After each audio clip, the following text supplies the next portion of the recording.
this is an important part here to understand how did Muslims really take this idea of healthcare as a right of the individual and implement it institutionally. Okay? And it breaks my heart sometimes when I go through the Muslim world and I see the poor quality of the hospitals. Right? That if you want to get treated properly, you've got to come this way. It used to be the opposite. People used to go to the east, to Baghdad, for the best hospitals, for the best universities. And that's because the first hospital actually originated in Baghdad, about 700 years before the first hospital in the West in Italy.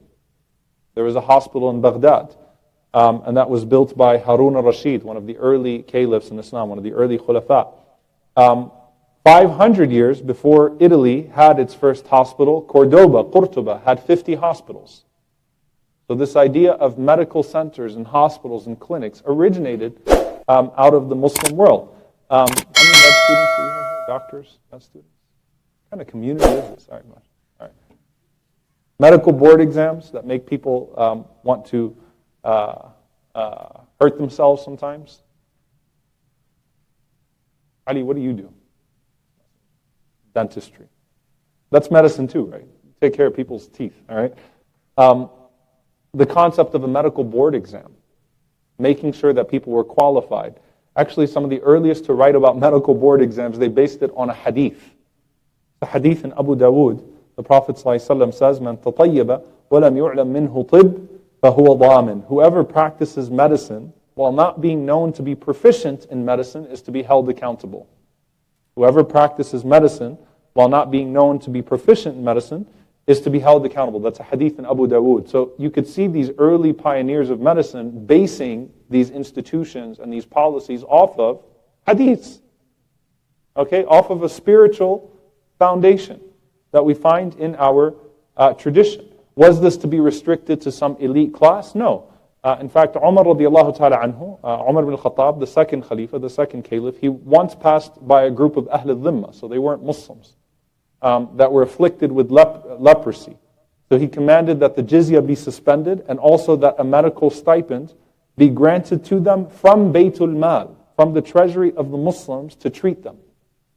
Okay, so the idea that this treatment was supposed to be available even to non-Muslims under the Islamic Khilafah. This was something that also extended to prisoners, okay, and captives.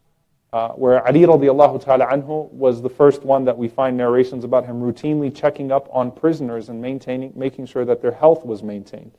Umar ibn Abdul Aziz, there's a letter that he wrote to his governors. Again, we're talking about the first 100 years of Islam. And he said, check who is inside or amongst the prisoners and pay close attention to those who are sick. The Khalifa al-Mu'tadid, that's a tough name, I know. 9th century Khalifa al-Mu'tadid.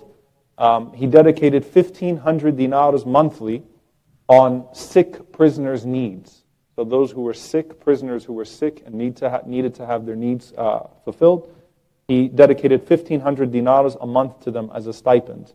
And you find many different stories from some of the early Abbasi Khalifas in particular. So the Abbasid Khilafah produced many of these medical advancements that were not known to people before. And you know, there's a quote that I really appreciate from William Osler. William Osler is a founder and the second president of the Medical Library Association.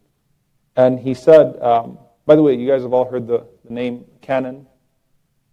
The word canon, not the canon? No, the camera. When you speak about a group of literature, right? That comes from the word in Arabic, qanun.